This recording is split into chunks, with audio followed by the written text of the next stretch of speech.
इसलिए असंगोहम पुरुषः, जिसने ये ब्रह्म सूत्र अपने जीवन में धारण किया, ये हम बहुत चूक की बात बता रहे हैं। दया बिना साधु कसाई, दया करी तो आफत आई।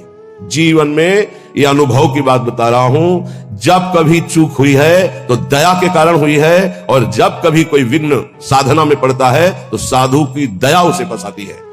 इसलिए वो दया जो हमारे प्रभु के चिंतन में बाधा पहुंचा दे, कभी नहीं। दया दूर से करनी चाहिए। उपदेश कर दे भगवान नाम वाणी लीला का और छोड़ दे।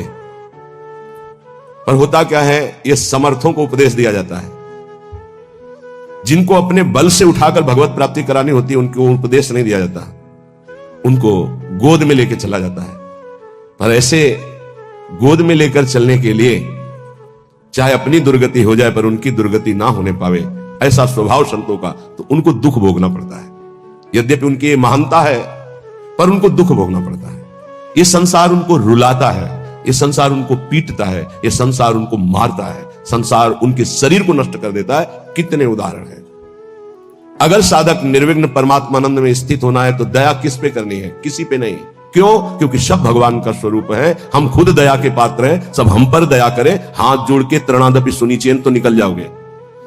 और अगर गुरु बने दया करके परम पद प्राप्ति कराने के लिए, तो उदारता है, ये उसका स्वभाव है। पर रो के यहां से जाना पड़ेगा, पिट के यहां से जाना पड़ेगा, और नाना प्रकार के प्रहार को सह के जाना पड़ेगा।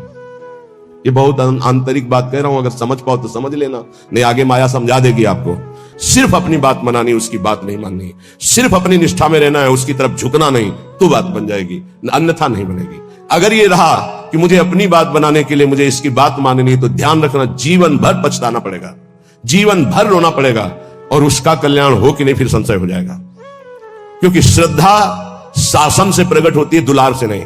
श्रद्धा कभी किसी की सुरक्षित रखनी है, उसकी श्रद्धा बढ़ानी है, तो कभी किसी को दुलार ना करे, ये गांठ बांध ले। आप इस भाषा को नहीं समझ पाएंगे, लेकिन इसको मान लोगे तो जीत जाओगे माया पर। संतों के अनुभव सुने जाते हैं, वो किसी राग द्वेष से युक्त नहीं होते, वो परमात्मा साक्षात्कार कराने वाले होते हैं। कभी भी साधक को, संत को, उपदेशक को दया करके, द्रवित होकर, अपने सिद्धांत का त्याग करके उसको सुधारने के लिए कभी ना झुके। अगर अपने सिद्धांत से उसका उद्धार होता है तो ठीक है, अपने सिद्धांत को त्याग दिया तो जीवन भर पश्चाताप रहेगा और सामने वाले का उद्धार नहीं हो सकता। ये खूब सूक्ष्मता से रात रात भर भगवत चिंतन करके उसका अनुभव कि उपासक की ये गलती हो जाती है। अपने लोग किसी भी बात को, किसी भी घटना को घुस करके, हुए घुनाक्षर न्याय, जो जैसे घुन गेहूं को ऊपर पूरा सुरक्षित रखता है और एक जगह से छेद करके अंदर जाता है और पूरा का पूरा माल ले लेता है, केवल खोखा रह जाता है, ऐसे उसे घुनाक्षर न्याय कहते हैं। किसी भी घटना, किसी भी शब्द पर घुस जाना और उसके रहस्य को निकाल करके ज्यों का त्यों ऐसा अनुभव करना, ये उपासक बड़े बड़े संतों से गलती हो जाती है। और इसी गलती का नाम साधुता है। इसी गलती का नाम साधुता है कि वो अपनी गति दुर्गति का ध्यान न रख करके पामर जीवों को परम पद प्रदान करने के लिए नीचे उतर जाते हैं। आओ हमारे सर पर पैर रखो और भगवत प्राप्ति करो। हम जैसे हैं वैसे प्रियालाल के हैं। हमारे प्रियालाल में अपार सामर्थ्य है। साधक जब तक भगवत साक्षात्कार न कर ले तब तक तटस्थ भूमिका रखे, कभी किसी को अपना न मान ले, नहीं तो भगवत साक्षात्कार में बाधा पड़ जाएगी। तुम जैसे हो वैसे भगवत साक्षात्कार कर सकते हो। हमारी बात ध्यान रखना।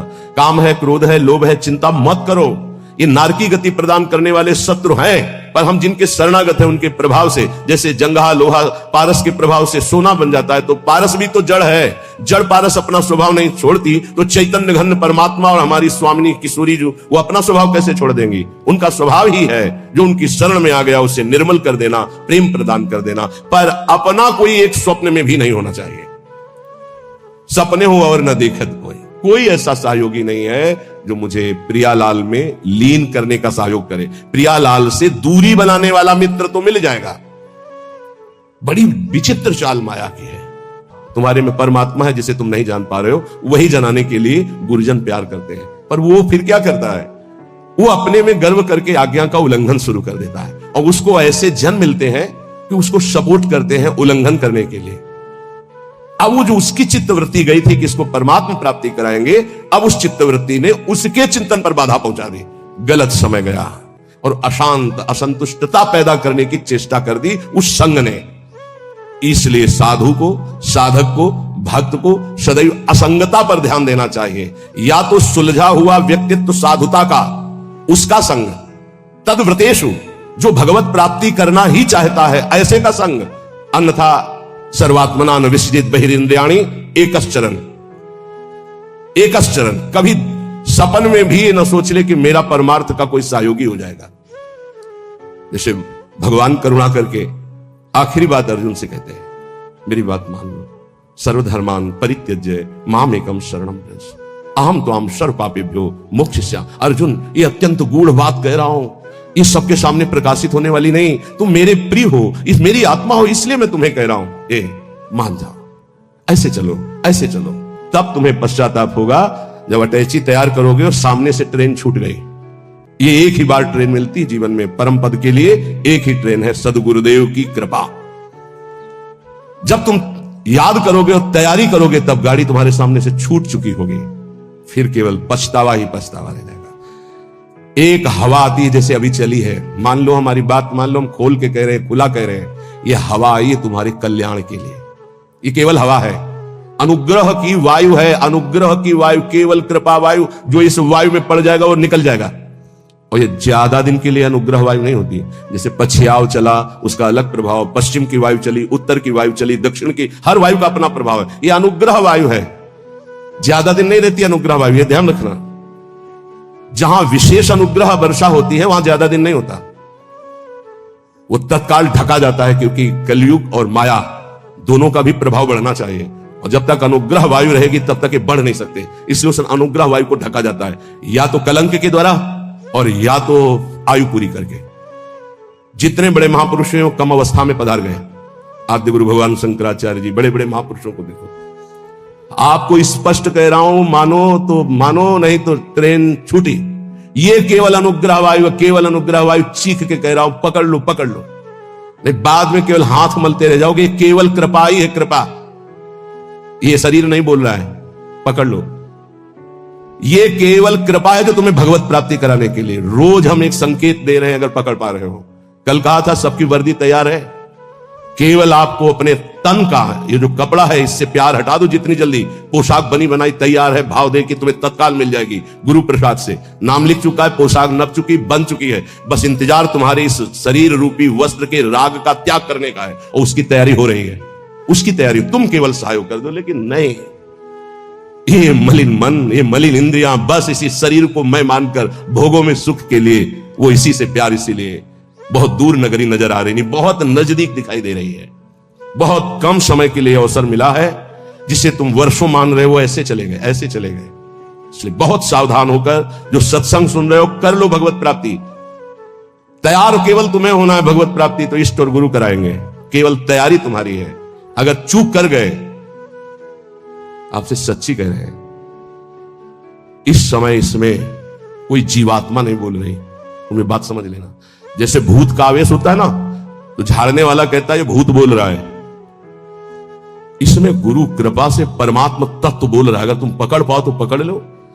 खुला तुम्हारे कल्याण की बाजार लगी है, ये बाजार लग गई कल्याण की। इसमें कोई साधक नहीं बोल रहा है, इसमें कोई जीवात्मा नहीं बोल रहा है। ये हम इसलिए परिचय दे रहे, पकड़ पाओ तो पकड़ पाओ। वो स्वयं बैठ करके तुम्हारे कल्याण के लिए कर रहा है। उसे, ये केवल ढांचा तुम एक व्यक्ति का देख रहे हो, तुम्हारे कल्याण के लिए वो केवल बोल रहा है, कल्याण के लिए केवल इस शरीर को चला रहा है, कल्याण के लिए केवल चेष्टा कर रहा है। अगर पकड़ पाओ तो पकड़ पाओ। ऐसे अवसर जब आते हैं तो बहुत कम समय के लिए ऐसे अवसर आते हैं। बहुत चतुर प्रवीण आदमी होता है जो सौदा तय कर लेता है और धनी बन जाता है, नहीं तो लोग इंतजार करते रहते हैं, जन्म जन्म इंतजार करते रहते हैं और सौदा नहीं हो पाता। गुरु से सौदा, तन मन प्राण श्वासें दे करके, नाम और मंत्र लेकर के उनकी कृपा से निहाल हो गए। आज तक जिसने सौदा किया, लेकिन सौदा कोई बिरला ये कर पाता है। तन मन प्राण श्वासें गुरुदेव को दे दिया उनकी आज्ञा पर, और नाम मंत्र ले लिया, उसके प्रभाव से भगवदानंद में डूब गया। नहीं समझ में आएगा, नहीं समझ में आएगा। केवल गुरु आज्ञा का पालन करके भगवत प्राप्ति से ही गुरु ऋण से उऋण हो सकते हो, अन्यथा किसी और वैभव से या और किसी तपस्या से गुरु ऋण से नहीं उऋण हुआ जा सकता। मातृ ऋण, पितृ ऋण और ऋषि ऋण सबसे उऋण हो सकते हो, गुरु ऋण से नहीं। गुरु ऋण से सिर्फ भगवत प्राप्ति से उऋण हुआ जा सकता है। ये लिफाफा रखने से, ये नाना प्रकार की भोग सामग्री देने से तुम गुरु दीक्षा का दक्षिणा नहीं दे सकते हो। ये दक्षिणा हम बोले राधा श्री कृष्ण बिक जाए तो भी इसकी कीमत नहीं दे सकते हैं। वो कह रहे हैं आधा नाम ही मुझे खरीदने के लिए पर्याप्त है, पूरा धा बोलना तो बहुत बड़ी बात है। श्वास, प्राण, मन, तन समर्पित गुरु को, उनकी आज्ञा पर कर्तव्य कर्म करना। मन समर्पित गुरु को आराध्य देव के नाम मंत्र और उनकी लीला चिंतन में लगाना। श्वास कोई खाली ना जाए, ये भेंट गुरुदेव को। तन मन प्राण कहते श्वासों को ही। अगर तन मन प्राण समर्पित हो गया तो सौदा पक्का। वो तुम्हारे अंदर है, किसी साधना से वो बढ़ता या घटता नहीं है। असाधन से घटता नहीं, साधना से बढ़ता नहीं है। ये अज्ञानी जीव नहीं समझ पा रहे। साधन से वो बढ़ता नहीं है, असाधन से घटता नहीं है। केवल असाधन त्याग से साधना करने से पर्दा हटता है, बस। तुम हटा पाओ नहीं, खुद हटा के दर्शन दे देंगे। कपट का पर्दा झपट करके लाडली लाल फाड़ देते हैं, उनका वैसे हो जाते हैं, अधीन हो जाते हैं। पर ये अहंकारी जीव अधीन होना जानता ही नहीं है। लाख प्रयास करो, वो समझ ही नहीं पा रहा है कि अनंत जन्मों के बाद मुझे ऐसा अवसर हरि ने दिया है मुक्त होने के लिए। इसलिए भाई प्रार्थना है, मान लो इस समय आपको अवसर मिला है केवल भगवत प्राप्ति का। सावधान होकर के अगर सुन लिए, समझ लिए तो भगवत प्राप्ति बहुत इससे ज्यादा सरल सृष्टि में कोई कार्य नहीं है भगवत प्राप्ति जैसा। संसार में सब जन यही कहते हैं कि भगवत प्राप्ति जैसा कठिन कोई कार्य नहीं है, और हम आपको वृंदावन की भूमि से कहते हैं भगवत प्राप्ति जैसा कोई सरल कार्य नहीं है। ये कब? जब केवल प्रभु अपने हो जाए तब। और प्रभु को अपनापन में ना लेकर के अपनापन शरीर और शरीर संबंधियों से तो जन्म जन्म मुनि जतन कराहे, जन्म जन्मांतर करते रहो, बहुत दूर नगरी। अगर गुरु कृपा से बात समझ में आ जाए कि डुभोरी सखी के स्वप्न में और कोई नहीं, जागृत की तो जाने दो, स्वप्न में कोई नहीं।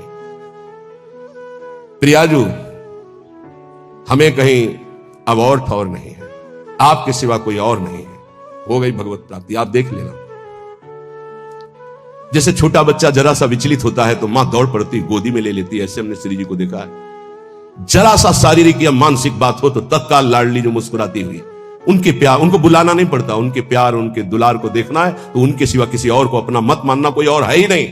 पर आप माने हुए हो और किसी और को मत मानना, जिसे और मानते हो उसे अंदर से राग हटा दीजिए, फिर देख लो हमारी लाडली जी का प्यार कैसा। मनन करना हमारी इन प्रार्थनाओं को, हमारी इन बातों को। सच्ची कहते हैं इस समय कृपा की वायु चल रही, अगर वायु के अनुकूल चल जाओगे तो नौका भवसागर से पार हो जाएगी, प्रतिकूल कोशिश करोगे तो भंवर में फंस जाएगी। वायु का कुछ नहीं बिगड़ता, वो तो आई और गई। वो सिर्फ आपकी कृपा, वायु आपका कल्याण करने के लिए आई है, उसे पकड़ लो तो पकड़ लो। अर्जुन से साक्षात भगवान कह रहे हैं कि मेरा अवतार ही इसीलिए होता है, धर्म की स्थापना और अधर्म का जो बढ़ावा करने वाले उनका विनाश। समझा? फिर इसके बाद तो प्रश्न ही नहीं होना चाहिए था जब अर्जुन को परिचय दे दिया कि मैं कौन हूं, मैं किस लिए आता हूं। अब इसके बाद परिचय जब प्राप्त हो गया तो फिर प्रश्न कैसा रहा, लेकिन नहीं सही ढंग से सुना तो दिखाना पड़ा। दिखाने के बाद भी प्रश्न बंद नहीं हुआ, नहीं वही बंद होना चाहिए था।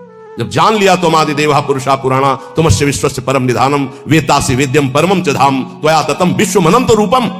जब जान लिया तो अब प्रश्न कैसा बन सकता है? ये उन्हीं अर्जुन जी के वचन है, तुमादि देवा पुरुषा पुराणा तुमस्य विश्वस्य परम निधानम वेदासि वेद्यम परमम च धाम त्वया ततम विश्वमनंत रूपम। प्रभु मैं देख रहा हूं, वायुर्मोग्निर्वरुणा शशांका प्रजापतिस्त्वं प्रपितामहस्य नमो नमस्तेस्तु शास्त्र कृतव्या पुनरस्य भूयोपि नमो नमस्ते। अब प्रश्न कहां रह गया?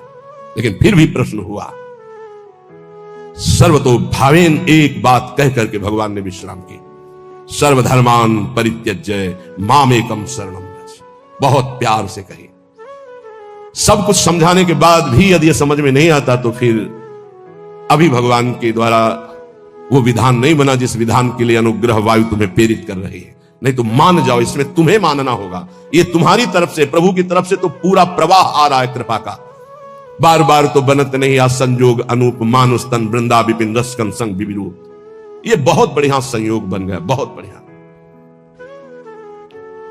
प्यारी जो बहुत कृपालु, जरा सा शारीरिक या मानसिक तो मुस्कुराती हुई लाडली जो खड़ी है। ऐसी करुणामयी किशोरी के सिवा किसको अपना?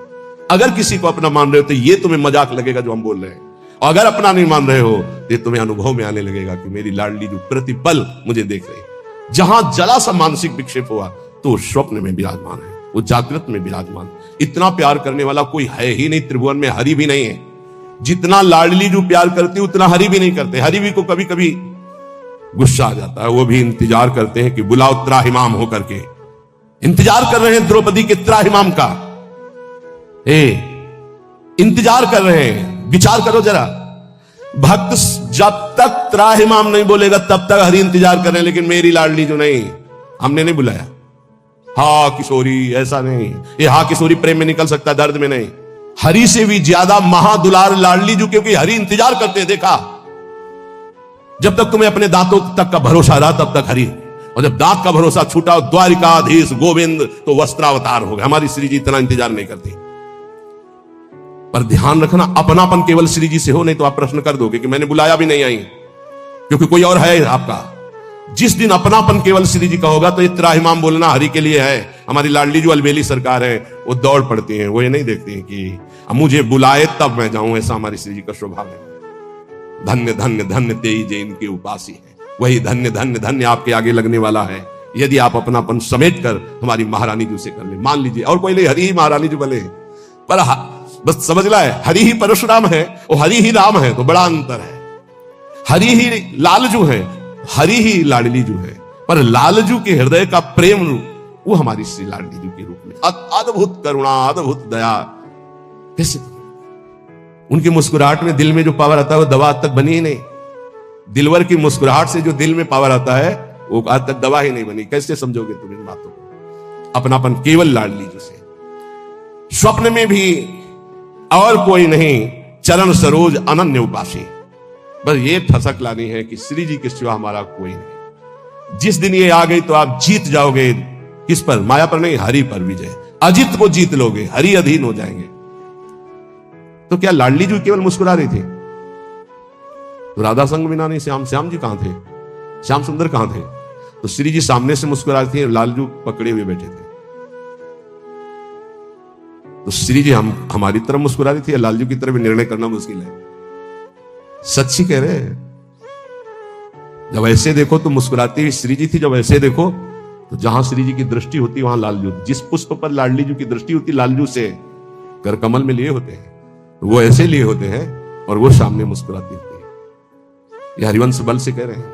मान लो, केवल मान लो। यहां कोई तपस्या साधना काम नहीं करती, केवल अपनापन काम करता है। बहुत भोरी सरकार है, बहुत करुणामयी है। श्रीपाद प्रबोधानंद जी महाराज, महाभाग्यई प्राप्तम, जो हम बोलते हैं वो झूठा नहीं बोलते महापुरुष। महाभाग्यई प्राप्तम बपुरिद मिहा करणी महिमाद्भुतो वृंदाटव्या कलित मखिलम स्वप्न सदृशम शुभायामाश्वासो नहीं नहीं मतो नापि वपुषी क्षणेस्मिन्नेव त्वं तदविचल वृंदावन वनम। अपने को जब तक अपना भार लिए रहोगे तब तक डुबोना ही डुबोना है। अपना भार बहुत समझ कर हरिराम व्यास कहते हैं, डारी भार पे भार व्यास दास अब प्रगट बखानत। कैसे बखानत? अरे डर लग जाएगा कि अपने अनुभव की बात कहेंगे तो रुक न जाए, छुप न जाए। व्यास दास अब प्रगट बखानत, डारी भार पे भार, भार में झोंक दिया पूरा भार। डारी भार पे भार, परम धन राधा नाम आधार। महापुरुषों के वचनों को समझो। अपने मुख से अपनी बात कहना निषेध कही गई, लेकिन कहत से श्री हरिवंश बल, हरिवंश भरोसे भये निडर और नित गर्जत हरिवंश बल। महाभाग्य प्राप्तम, महाभाग्य उदय हो गया तुम्हें, ये जो सौभाग्य प्राप्त है। बपुरिद मिहाकर्ण महिमाद्भुतो वृंदाटव्या कलित मखिलम स्वप्न सदृशम। ए भाई, मनुष्य देह प्राप्त करके जो प्रियाजू की शरण में तुम आ गए हो, वृंदावन का दर्शन मिल रहा है, हरिवंश शरणागत हो, लाडली जू के शरणागत हो, श्यामा श्याम के शरणागत हो। महाभाग्य प्राप्तम, यह महाभाग्य से प्राप्त होता है। अद्भुत महिमा में तुम जुड़ चुके हो श्री जी की। कलित मखिल स्वप्न सदृशम, यहां जो तुम देख रहे हो संसार में घर परिवार, ये स्वप्न के सदस्य है। जिसे तुम महाभाग्य नहीं समझ पा रहे हो वो है श्री जी की शरणागति। और जिसे महाभाग्य संसार में समझा जाता है सांसारिक उन्नति, घर मकान रुपया पैसा, कह रहे हैं कलित मखिलम स्वप्न सदृशम शुभायामाश्वासो। मैं तुम्हें केवल आश्वासन ही नहीं दे रहा हूं, महाशुभ का संकेत कर रहा हूं कि एक भी श्वास राधा नाम से खाली न जाए। कुछ ही दिनों में देख लेना। नहीं नहीं मतो ना पी वपुषी, ये तुम्हारा शरीर टिकेगा नहीं, जाएगा। जितनी श्वासें रह गई वर्तमान में, विश्वास दिलाता हूं केवल, ऐसी बात नहीं है, ये परम सत्य बात है। हर श्वास में नाम जप करो, भगवत प्राप्ति निश्चित। अभी इसी क्षण शरीर छूट जाए तो भगवत प्राप्ति निश्चित। इसी क्षण तू दिव्य वृंदावन के लिए प्रस्थान करेगा। क्षणेस्मिन्नेव त्वं तदभिचल वृंदावनम दिव्यम। इसी क्षण तू दिव्य वृंदावन में प्रवेश पा जाएगा। यदि एक श्वास में बोला राधा और शरीर छूटा तो गया दिव्य वृंदावन। इसलिए विश्वास ही केवल नहीं दिला रहा हूं, परम सत्य बात कह रहा हूं। ये संसार स्वप्नवत है, तू महाभाग्यशाली है यदि राधा चरणों की शरणागति प्राप्त कर ली और हर श्वास में राधा राधा जप रहा है। भ्रातर्यैहि निमीलितासि नयने तत्र क्वा कांतात्मजो। ये थोड़ी देर सोचो, मरने जा रहा हूं। सोचो, सुबह सुबह ऐसी बातें करते हैं मरने की। सुबह सुबह हमें लगता है कि अगर सुबह सुबह ये दिमाग में डाल ले तो दिन भर खूब भजन होगा। इसी से तो भजन होता है। यही तो भजन नहीं होने देता, जीने की आशा, भोगने की आशा, प्रियजनों के बीच में रहने की आशा, यही भजन नहीं होने देता। भ्रातर्यैहि निमीलितासि नयने, जब तुम्हारे नेत्र मुंदने का समय आएगा उस समय को थोड़ा अभी ला के देखो। कौन है तुम्हारा? देखो अभी यार, चलो। अब मकान छूट रहा है, पत्नी छूट जाएगी, पुत्र परिवार सब छूट रहा है। थोड़ी देर देखो, घबरा जाओगे, अभी घबरा जाओ। अगर पहले से ही तैयार थे तो घबराओगे नहीं, आनंद आएगा कि हाँ हमारी तैयारी फिट है। तैयारी क्या है? हर श्वास राधा राधा और गुरु प्रदत्त नाम। ये राधा राधा गुरु प्रदत्त है। कौन गुरुदेव है इसके देने वाले? स्वयं किशोरी जो है। राधे विष्टम संप्रदाय करता आचार्यो राधा मंत्रदा सदगुरुश्च मंत्रो राधा। सदगुरुश्च राधा मंत्रो राधा। वही है।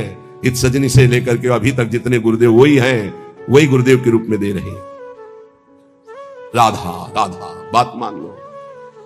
अभी देखो कैसा भय लगेगा। अभी देखो तुम्हारा घर छूट जाएगा, बैंक बैलेंस छूट जाएगा, पुत्र पत्नी सब छूट जाएंगे, शरीर छूट जाएगा। अब जाओगे अकेले, घबराहट पैदा हो जाएगी। तैयारी कर लो। कह रहे विश्वास दिलाने के लिए नहीं कह रहा हूं, सत्य कह रहा हूं। तुम दिव्य वृंदावन में आज अभी इसी क्षण में प्रवेश पा जाओगे यदि अभी शरीर छूट जाए। राधा बोल करके गए। भ्रातो स्वप्राप्त सुहृदगणा क्वच गुणा कुत्र प्रतिष्ठा दया। ये तुम्हारे भाईजान, ये तुम्हारे मित्रजन, ये तुम्हारी पढ़ाई लिखाई, ये तुम्हारी प्रभुता, धन, प्रतिष्ठा, ये कोई काम नहीं आने वाली। मरने के बाद कोई काम नहीं आने वाली। ये तुम्हारा कुत्राहम कृतया, अहंकार की मैं अमुक हूं, मैं अमुक हूं, प्रभुत्व, बड़ी महिमा है तुम्हारी संसार में। धन विद्या देशतः सर्वत, ये धन, ये विद्वान, विद्वता, ये सब किस काम में आएगी? स्वम निर्विद्य संविद्य किम नु चल चलस्यद्यैव वृंदावनम। मेरी बात मान जा, आज ही कदम बढ़ा और वृंदावन में आके सत्संग सुन, यहां की रज में लौट और राधा राधा राधा फिर चाहे जा रहे। निरंतर नाम जप कर, निश्चित निश्चित भगवत प्राप्ति हो जाएगी। जब तुम भगवत मार्ग में चलोगे तो रुददपि पितृमात्र बंधु पुत्रादिकम अपहाय निसम्य नारहत दुक्ते ही। तुम्हारे माता पिता तुम्हारे विरुद्ध हो जाएंगे भगवत मार्ग में चलोगे तो। कोई बिरला ही होता है जो अनुकूल हो जाए। बहुत कठोर हृदय भगवत मार्ग में चाहिए।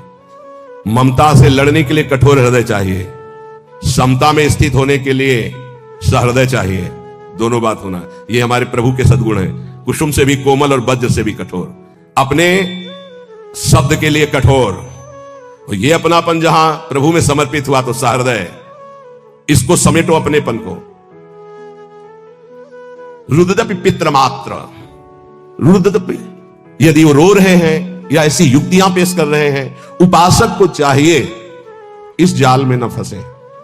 महाप्रभु चैतन्य देव, बड़े बड़े आद्य गुरु भगवान शंकराचार्य, बड़े बड़े महापुरुषों के जीवन चरित्रों में दे पाया गया कि केवल वही घर में थे, केवल वही। लेकिन प्रभु के विधान को मानकर मंगल में संन्यास धर्म का अवलंबन लेकर छोड़। सची माता ने तो यह भी कहा था कि बेटा पानी की तो बात जाने दो, अगर हम मरना चाहें तो कोई जहर देने वाला भी नहीं। विष्णु प्रिया तो अभी नवीन बालिका है और मैं वयोवृद्धा हूं और जानते हो तुम्हारे सिवा कोई है। तो उनका मां श्री कृष्ण मुझे प्रेरित कर रहे हैं, मैं रुक नहीं सकता, आपको अनुमति देना होगा। ऐसे भगवान शंकराचार्य जी ने कहा मां भगवान शंकर प्रेरणा कर रहे हैं, मुझे संन्यास लेना ही होगा। तो उनका बेटा मेरा तो कोई नहीं है, ना कोई और पुत्र है, ना तेरे पिता है, कोई नहीं है और केवल तू ही है। तो उनका मां बिना अनुमति के संन्यास लिया नहीं जाता और आपकी अनुमति अनिवार्य है, तो क्या आप मुझे अनुमति नहीं देंगे? तो बेटा कैसे दे सकते हो? तो चलो माँ गंगा स्नान करने चलते गए। वो तो महायोगी थे, मगरमच्छ प्रकट कर दिया। बोले माँ मुझे मगरमच्छ खा रहा है। अरे बोले बेटा मैं वृद्धा हूं, कैसे बचा सकती हूँ? बोले सन्यास की अनुमति देके कह दो सन्यास। बोले बेटा मगरमच्छ से तो अच्छा है तुम जिंदा रहो, सन्यास ले लो। अनुमति हो गई, मगरमच्छ ध्यान हो गया। तो उन्होंने कहा बेटा अंतिम संस्कार करने वाले तो तुम ही हो। तो उनका माँ वचन देता हूं कहीं भी होगा और सुनूंगा कि माँ का शरीर पूरा हो रहा है तो अंतिम संस्कार मैं करूंगा। आकर के दंड रख करके शिष्य को दे करके भगवान शंकराचार्य ने माँ का संस्कार किया। रुददपि पित्र मात्र बंधु पुत्रादिकम अपहाय निशम्य नारहदत्ये। कोई युक्ति तुम्हें भगवान मार्ग से विमुख न कर पावे। बड़े प्रलोभन, बड़े भय, कमर कस के चलना इस मार्ग में। श्रीपाद कह रहे हैं हृदय परम कठोरताम दधानो द्रुत मवलोकय कृष्ण केलि कुंजम। हृदय परम कठोरताम, इस मार्ग में चलने वाले को हृदय को बहुत कठोर रखना पड़ता है। और कठोर ऐसा जैसे नारियल, अंदर एकदम कोमल, बाहर एकदम कठोर। बाहर नारियल जैसा रहे ना, नारियल का देखते हो जटा, फिर कठोरता उसकी खप्पर की, और अंदर देखो बड़ा मुलायम मीठी गरी। ऐसे संत होते हैं, हृदय से एकदम कोमल, बाहर से एकदम कठोर, उनको जल्दी कोई पहचान नहीं सकता। हृदय परम कठोरताम दधानो द्रुत मवलोकय कृष्ण केलि कुंजम। यदि तुम मेरी ये बात मान गए और हृदय को कठोर कर लिया और ममता का त्याग करके निरंतर भजन किए तो इसी जन्म में तुम श्री कृष्ण केलि कुंजम, श्री कृष्ण केलि कुंजम क्या, राधा केलि कुंजम, हाँ श्री राधा केलि कुंजम प्रवेश हो जाएगा श्री जी की केलि कुंज में। ये संपूर्ण वृंदावन राधा केलि कुंज है, प्रियालाल की केलि कुंज है। मान जाओ, हम ये नहीं कह रहे कि हमारे भाव कहने का कि आप सन्यास ले लो, नहीं ये करेंगे। हृदय को मोह ममता रहित करके उन्हीं के बीच में रखकर उनकी सेवा करते हुए खूब भजन करो। बोले तुमने क्यों नहीं किया? हमारे भाग्य में लिखा था। ये तुम्हारे लोगों के भाग्य में लिख दिया है। किसने लिखा है? ब्रह्मा ने नहीं लिखा, गुरु ने लिखा है। ये ब्रह्मा के लिखे भाग्य से कुंडली देख लो अपनी, निकलवा लो कुंडली, उसमें लिखा हो कि बाबा जी बनेगा तो हमें बताना। ये गुरु भाग्य बदल दिए। ये संत जन जहां जाते हैं ना, नारद सिख जे सुनहि नर नारी अवसि भवन तजी होहि भिखार। संतों को भिक्षा देने का मतलब जानते हो? संचित कर्म, क्रियमाण कर्म सबका नाश और महाभागवत पदवी प्रदान कर देना। जहां संत जाते हैं, जहां संत जूठन गिरती है, जहां संत वचन होते हैं, वहां माया की दाल नहीं गलती। वहां परमात्मा प्राप्ति के लिए उस जूठन से एक न एक पौधा तैयार होता ही रहता है। जहां संतों का चरणामृत गिरा और संतों की जूठन गिरी, वहां एक नया बीज प्रकट होता है। कौन? सो कुल धन्य उमा सुन जगत पूज्य सुपनीत श्री रघुवीर परायण जय जन उपज विनीत।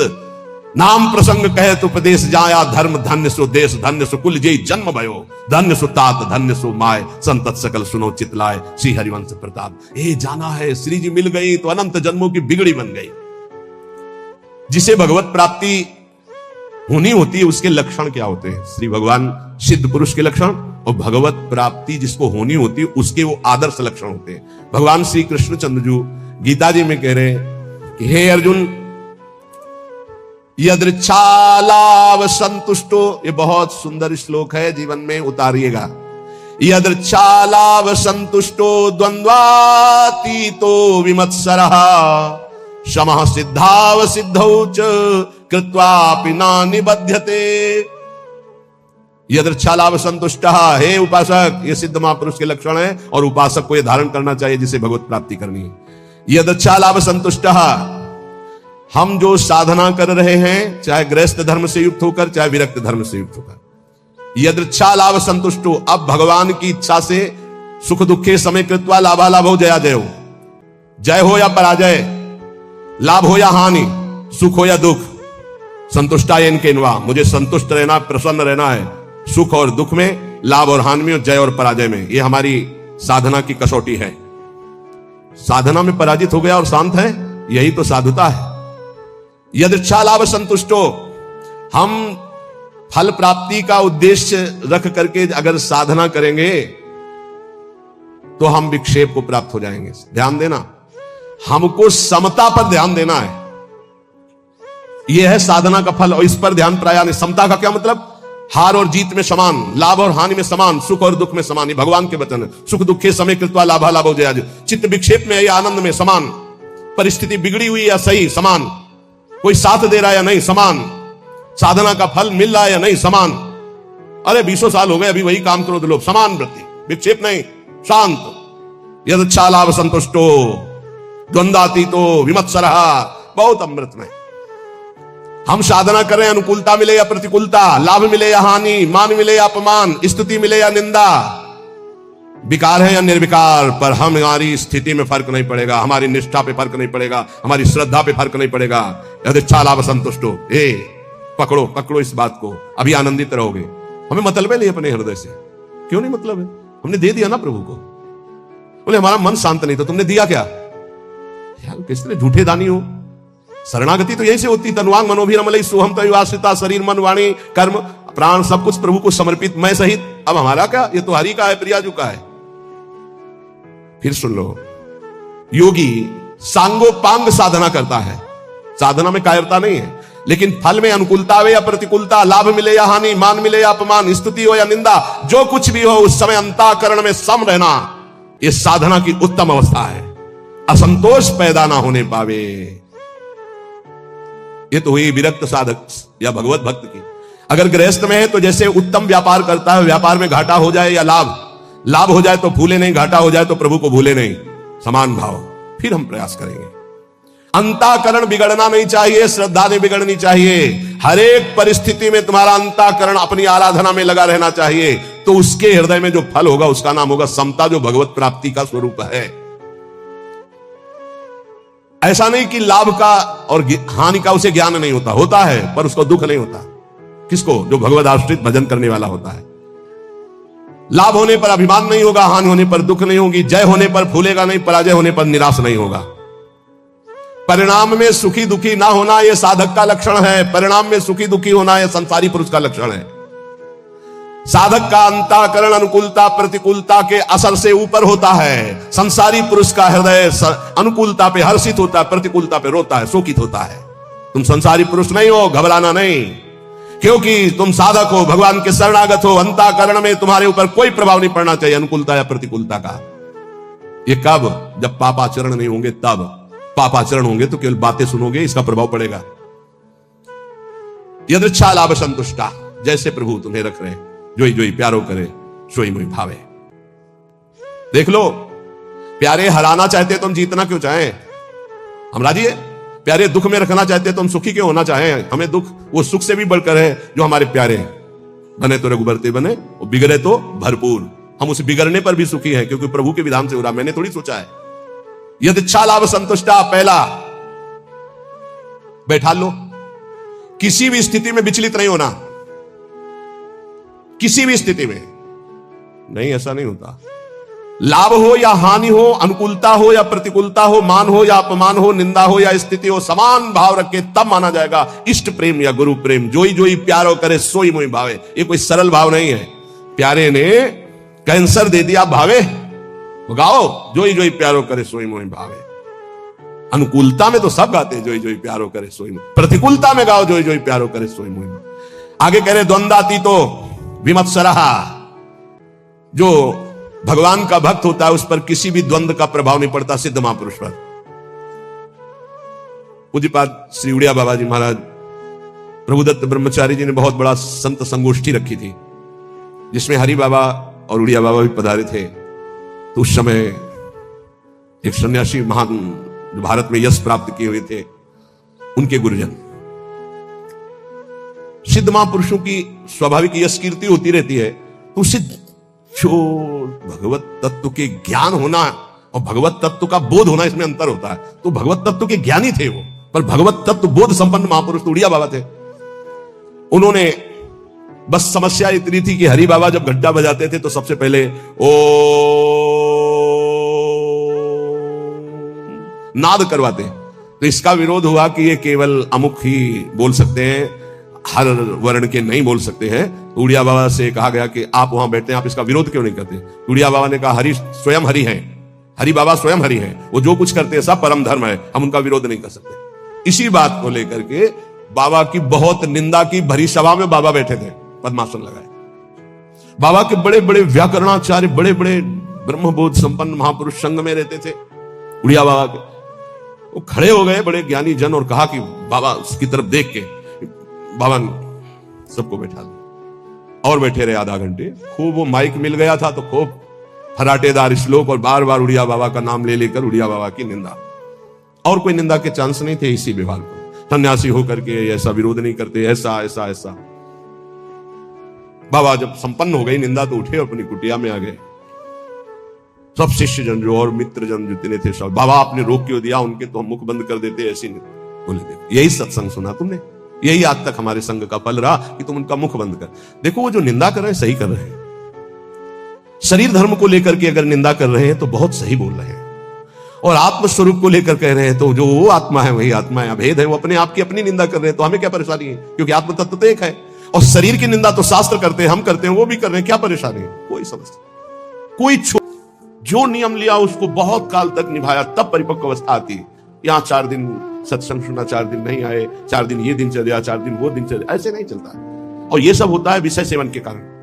अगर ब्रह्मचारी है और लक्ष्य भगवत प्राप्ति है तो दिनचर्या में फर्क पड़ ही नहीं सकता, उसको चैन ही नहीं मिलेगा।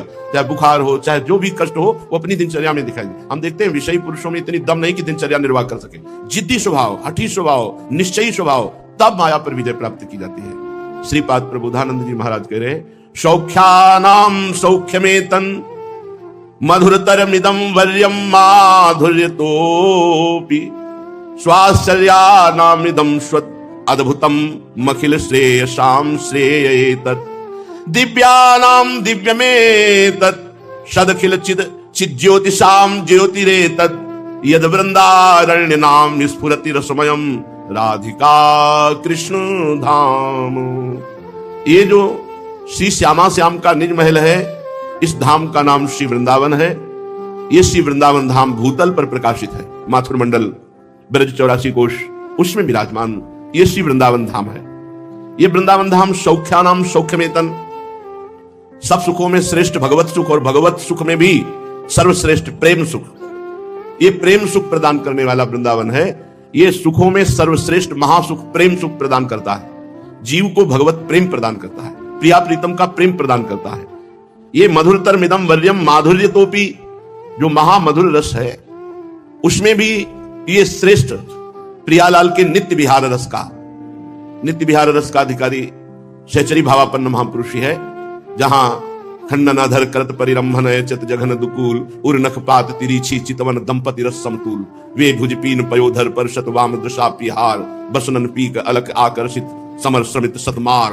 ये जो स्वरूप है नित्य विहार का, बल्लवी सुकनक बल्लरी तमाल श्याम संग लाग रही अंग अंग मनोविरामिनी बधन ज्योत मनोमयंक अलक तिलक छवि कलंक छपत श्याम अंक मनो जलद दामिनी विगत वास हेम खम मनोभुवंग बेनी दंड पी के कंठ प्रेम पुंज कुंज कामिनी जैसी शोभित हरिवंश नाथ सात सुरत आलसवंत उरज कनक कलक राधिका सुना।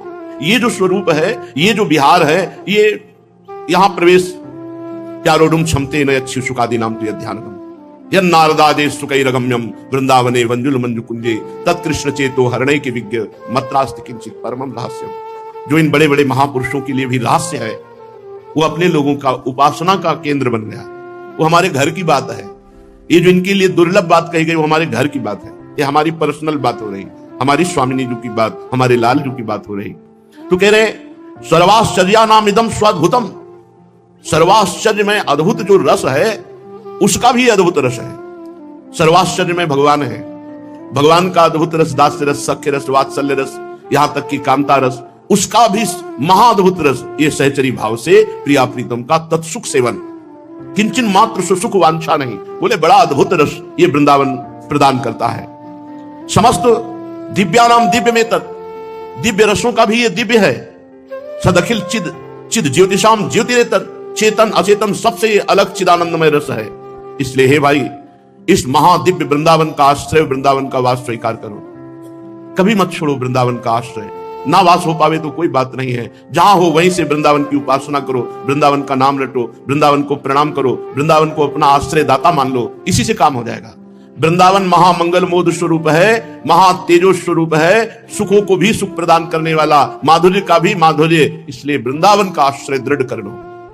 श्री ध्रुवदास जी महाराज कह रहे कि जिसको वृंदावन आने को मिला, वृंदावन का आश्रय मिला, और यहां तक कि अगर किसी विशेष कृपा से वृंदावन वास मिल गया हो तो तज कै वृंदा विपिन को और तीर्थ जे जात छाड़ी विमल चिंतामणि कौड़ी को ललचात।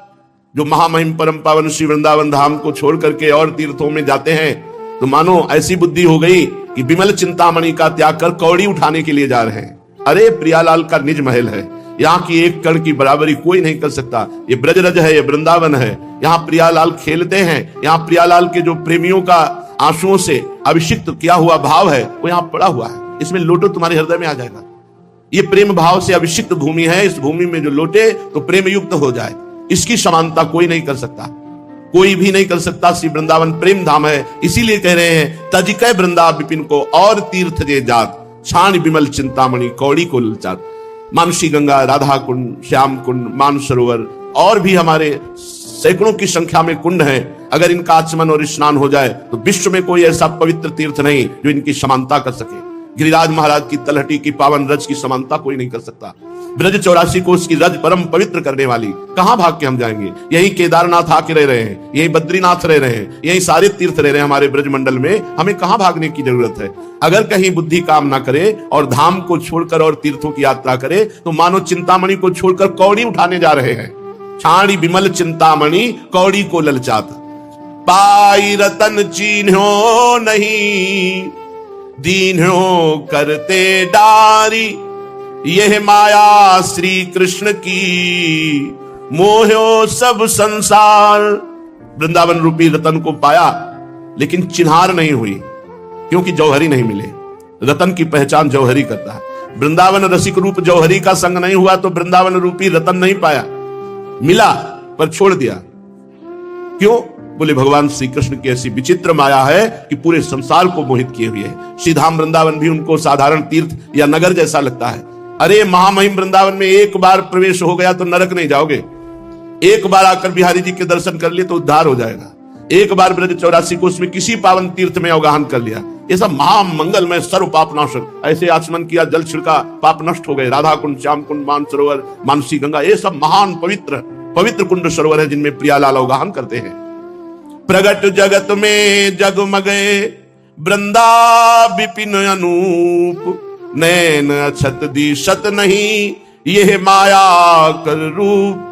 माया का पर्दा हमारे नेत्रों में है। यद्यपि नेत्र हैं फिर भी वो नेत्र नहीं जिनसे हम वृंदावन को देख सकें। प्रगट ये जगत में वृंदावन विराजमान है, बड़ा अनुपम है, महामहिम है, पर माया का पर्दा चढ़ा है हमारे नेत्रों में, इसलिए हमें माया दिखाई दे रही, वृंदावन नहीं। दिव्य कुंज निकुंज जिनमें प्रिया प्रीतम गलबैया देकर विहरण करते हैं, क्रीड़ा करते हैं, ये वही वृंदावन है। नेत्र भी हमारे हैं पर माया का पर्दा चढ़ा है। यही भजन बल से माया का पर्दा जो हटा दिए तो दिव्य वृंदावन दिव्य लीला में प्रवेश पा गए। वृंदावन को जस अमल जिहि पुराण में नाही, ताकी बानी परोजिनी कबहू श्रवणनी माही। जिस ग्रंथ में, जिस पुराण में हमारे प्रियालाल की लीला, श्री वृंदावन कुंज निकुंज यमुना रस रानी, इनकी महिमा वर्णन नहीं है, उस पुराण की चर्चा हम कभी कान में सुनना नहीं चाहते।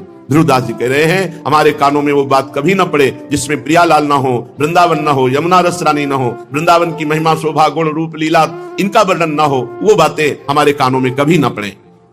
वृंदावन को जस सुनत जिनके नाही हुलास, तिनको परस न कीजिए तजि ध्रुव तिनको पास। वृंदावन की महिमा सुनते हुए जिनका हृदय उल्लसित नहीं होता, प्रियालाल की बात सुनते हुए जिनको रोमांच नहीं होता, क्यों? क्योंकि वृंदावन और प्रियालाल से अपनापन नहीं है। ऐसे लोगों का स्पर्श न करे, स्पर्श करने से भजन तेज की हानि हो जाती है। जैसे अपवित्र भोजन पाने से, अवैष्णव के हाथ से भोजन पाने से भजन तेज नष्ट हो जाता है, भजन करने का उत्साह और भजन का प्रभाव क्षीण हो जाता है। ऐसे ही जो प्रियालाल से विमुख जन है, प्रियालाल के शरणागत नहीं, धाम के प्रति अपनापन नहीं, नाम जपते नहीं, ऐसे लोगों का स्पर्श करके हम अपना तेज नष्ट करते हैं, अपना प्रभाव नष्ट करते हैं जो भजन से प्रकाशित होता है। इसलिए हमने महापुरुषों को देखा, वो कभी किसी का स्पर्श नहीं करते, दूरी बना के रखते हैं। कोई गले लगना चाहे तो गले नहीं लगते, और जब संत जन, भगवत प्रेमी महात्मा जन तो दौड़कर गले लगते हैं, हृदय से लगते हैं, क्योंकि हमारा सगा संबंधी वही है जो प्रियालाल से प्यार करता है, जो प्रभु से अपनापन करता है। नाते नेह राम के मनियत सुहृद सुसेव्य जहां लो। जितने भी सुहृद हैं, सुसेव्य हैं, वो वही हैं जो भगवान के प्रेमी हैं, जो भगवान नाम जप करते हैं, जो भगवान से जुड़े हुए हैं। तिनको परस न कीजिए तजि ध्रुव तिनको पास। उनका संग, उनका स्पर्श त्याग देना चाहिए जो भगवत विमुख हैं। भुवन चतुर्दश आदिदय, हुए है सबको नाश, इक्षत वृंदा विपिन घन, सुख को सहज निवास। ये 14 भुवन ये प्रलय काल के समय सब नष्ट हो जाएंगे, लेकिन वृंदावन में प्रलय की हवा भी प्रवेश नहीं करती। यहां कभी प्रलय नहीं, क्योंकि ब्रह्मा के द्वारा सृजन किया हुआ वृंदावन नहीं, ये वृंदावन स्वयंभू सच्चिदानंद अनादि अनंत है। इसमें माया का जो सृजन पालन संहार लीला है वो इसमें नहीं होती। अभी जो हमारे नेत्र हैं वो मायाकृत है, इसीलिए सृजन पालन संहारमयी त्रिगुणमयी लीला को देख रहे हैं। लेकिन त्रिगुणातीत धाम और लीला ये तभी आएगी जब खूब भजन करो। भजन करो, प्रियालाल कृपा करें हमारे ये त्रिगुण पर्दा हटे माया का, तो हम देख पाएंगे कि त्रिगुणातीत धाम है जहां प्रलय की पवन का भी प्रवेश नहीं है। 14 भुवनों का नाश हो जाएगा। वृंदावन में प्रलयंकारी कुछ भी, नाग्नि न वायु न जल, इनका प्रवेश ही नहीं है। ये चिदानंदमय धाम है। पर इस धाम को तभी जाना जा सकता है जब वृंदावन इह विधि बसे, तज कै सब अभिमान, तृणते नीचो आपको, जाने सोई जान। वृंदावन चिदानंद में त्रिगुण माया रहित है। ये वही जान सकता है जो सब प्रकार के अभिमानों का त्याग करके अपने को तृण से नीच समझता है और यहां सबसे प्रेम का व्यवहार करता है। कोमल चित सब सो मिले, कबहू कठोर न होई, निष्प्रेही निर्वैरता, ताको शत्रु न कोई। वृंदावन वासी को चाहिए अभिमान रहित होकर दैन्य भाव से अपने को तृण से भी नीच समझे, सबसे कोमल प्रेम बर्ताव करे, कभी हृदय को कठोर ना होने दे, किसी से कोई अपना संबंध न रखे, निष्प्रिय निर्वैरता, किसी से द्वेष न करे, किसी से वैर न रखे। वृंदावन वासी का कोई शत्रु, कोई दुश्मन, कोई द्वेषी होना ही नहीं चाहिए, अजात शत्रु, क्योंकि सबसे दैन्य व्यवहार करता है, प्रेम व्यवहार करता है, अभिमान रहित। जहां कहीं द्वेष होता है, शत्रुता होती है, अभिमान से होती है। और वो पहले वर्णन कर दिया कि तजिके सब अभिमान, तृण से नीचे आपको, जाने सोई जान। जो अपने को तृण से भी नीच समझकर समस्त अभिमान का त्याग कर दिया, उसका दुश्मन हो ही नहीं सकता, उसका कोई बैरी हो ही नहीं सकता। तो जो निर्वैर है, जो निष्प्रेही है, किसी से चाह नहीं रखता, किसी की अपेक्षा नहीं रखता, ऐसे वृंदावन वासी के हृदय और नेत्रों में श्री प्रियालाल झलकने लगते हैं। जीवन की सार्थकता यही है कि हमारे मानस पटल पर युगल सरकार छाए रहे, एक क्षण के लिए भी कभी विलग न हो। चलते हैं श्रीमद् भागवत महापुराण। श्री युधिष्ठिर जी को राजसूय यज्ञ में देवर्षि नारद जी मोक्ष धर्म का वर्णन कर रहे हैं कि कौन मोक्ष को प्राप्त होता है। बहुत ध्यान से सुने, कम से कम इतना तो मोक्ष हमें चाहिए ही कि काम क्रोध लोभ मोह मद मत्सर, इन बड़े भयानक क्लेश देने वाले दोषों से हम मुक्त हो जाएं। मान अपमान लाभ हानि सुख दुख मिलना बिछुड़ना, इनमें हमारी स्थिति समान रहे, इन द्वंद्वों से तो हम मुक्त हो जाएं। हमारी कम से कम इतनी तो आकांक्षा है ही है कि कोई विकार, कोई द्वंद्व हमारे ऊपर प्रभाव न डाल पावे। श्री देवर्षि नारद जी कहते हैं, उपासक को चाहिए मन को निसंकल्प करने के लिए शरीर को स्थिर और प्राणों को सूक्ष्म करना अनिवार्य है। जिनका शरीर निरोग हो, अवस्था यौवन हो, उनको चाहिए कि शरीर को निश्चेष्ट और प्राणों को सूक्ष्म करें। पीछे बताया गया था परसों के दिन, पूरक कुंभक रेचक, ये बहुत समर्थ प्राणायाम है। ये ऋतु के अनुसार बदलता रहता है। जैसे हम गर्मी में प्राणायाम प्रारंभ करें तो बाएं स्वर से करेंगे, ये चंद्र स्वर कहा जाता है। बाएं स्वर से अगर आपकी क्षमता है, बताया था कि 10 नाम, जो नाम या जो मंत्र 10 बार या 5 बार, जितनी क्षमता है, क्योंकि उसका दूना रोकना होगा। आराम से बाएं स्वर से हम कह रहे हैं 3 बार मंत्र जपते हुए प्राणवायु को खींचिए, आराम से खींचिए, ना आवाज होनी चाहिए, ना बहुत जोर का खिंचाव होना चाहिए, बहुत सहज मुद्रा में, और फिर रोक लीजिए। जितना खींचा है उसका दुगना रोक लीजिए। फिर बिना किसी तरह भरभराहट के आराम से जितने में खींचा था उतने से, वैसे निकालने की जो पद्धति है वो बहुत धीरे से है, एकदम भारत से न छोड़ दे। फिर दाएं से खींचे, फिर रोके, फिर बाएं से निकाले। अगर सर्दी का समय है तो दाहिने से शुरू करें, दाहिने सूर्य नाड़ी कही जाती है। ऋतु के अनुसार ये बहुत स्वास्थ्य लाभदायक और प्राणों को सूक्ष्म कर देता है, और भजन में बहुत रति होती है, और भूख प्यास पर इससे विजय प्राप्त होती है। स्वयं अनुभव किया हुआ है। 90 प्राणायाम करते थे। जैसे गंगा किनारे अपना भोजन है, वस्त्र है, सर्दी गर्मी बरसात सब सहना है, तो इसी प्राणायाम के बल से सहा जाता था। पसीना आ जाता था भीषण सर्दी में। जिस समय प्राणवायु रोककर 90 प्राणायाम किए तो पूरी शरीर में पसीना छलछला जाता था, और एक अमोघ शक्ति, बिना भोजन के एक बल। आश्चर्य मानोगे, कई कई दिन भोजन न मिलने पर भी गंगा जल से पुष्टता बनी रहती थी। और प्राणायाम निराश, हताश, उदास ऐसे कभी नहीं होने दिया। तो शरीर को स्वस्थ रखने के लिए और प्राणों का संयम करने के लिए और अन्न को पचाने के लिए जरूरी है थोड़ी देर व्यायाम और थोड़ी देर प्राणायाम। अगर शरीर स्वस्थ है तो जहां चाहो वैसे रुक सकते हो, शांत एकदम। फिर कह रहे हैं मन को निसंकल्प करने के लिए किसी एक बिंदु पर या नासिका के अग्रभाग पर दृष्टि रखी जाए। 10 मिनट से शुरू करो, 5 मिनट से शुरू करो,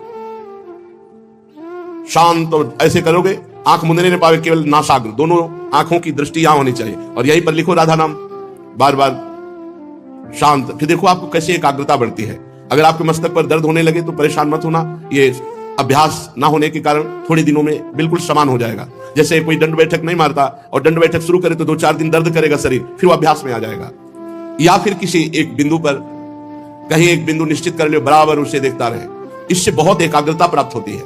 एकाग्रता, प्राण संयम, शरीर चंचलता रहित, तो मन निश्चित संकल्प विकल्प रहित होने लगेगा। साधना का फल है बिना इच्छा और संकल्प के कितने मिनट कितने सेकंड तुम्हारा मन रहा। देखो बिना इच्छा के, कोई इच्छा नहीं, कितने सेकंड तुम्हारा मन रहा, कितने मिनट तुम संकल्प रहित रहे, इच्छा रहित रहे। जांच करो अपनी।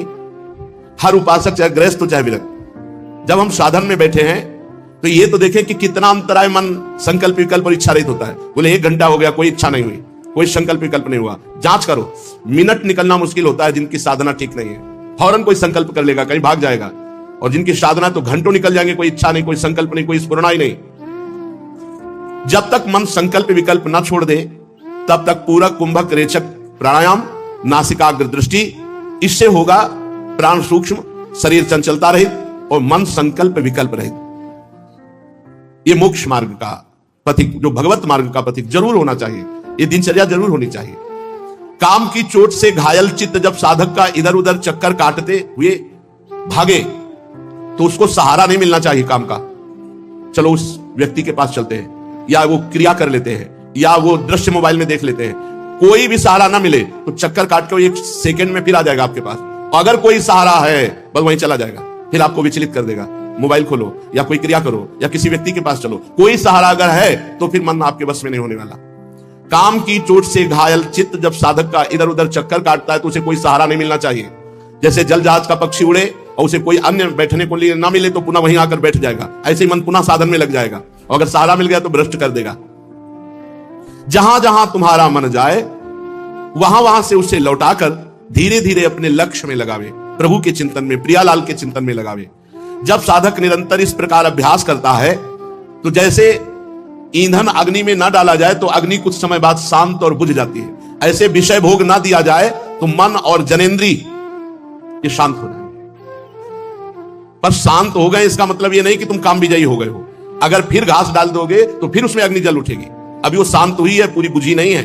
बुझती है परमात्मा प्राप्ति के बाद, जहां परमात्मा साक्षात्कार हुआ तो नहीं स्वात्मा रामम विषय मृग तृष्णाम भ्रमयति। आत्माराम पुरुष को फिर ये झूठे विषय फंसा नहीं सकते। थोड़े ही समय में साधक का चित्त शांत हो जाता है।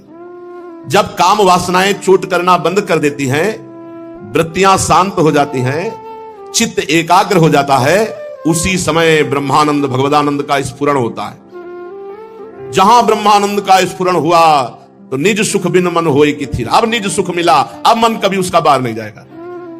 ब्रह्मानंद भगवदानंद का जब ही स्फुरण हुआ अब मन बाहर नहीं जाएगा। कब हुआ? फिर एक बार ध्यान से सुन ले, बहुत सुंदर साधना की बात है। जब तक मन संकल्प विकल्प नहीं छोड़ता तब तक भगवत मार्ग पुष्ट नहीं होता। इसके लिए शरीर का चंचलता रहित होना, बार बार ऐसे ऐसे ऐसे चंचलता रहित होना, दृष्टि का गंभीर लक्ष्य पर, किसी बिंदु पर या नासिका के अग्रभाग पर, पूरक कुंभक रेचक प्राणायाम के द्वारा प्राणों को सूक्ष्म कर लेना। अब काम की चोट से घायल हुआ चित्त साधक का इधर उधर जहां भटकता है उसे कोई सहारा नहीं मिलना चाहिए, तो वो वहां से लौटकर धीरे धीरे बार बार जाएगा और लक्ष्य में आ जाएगा।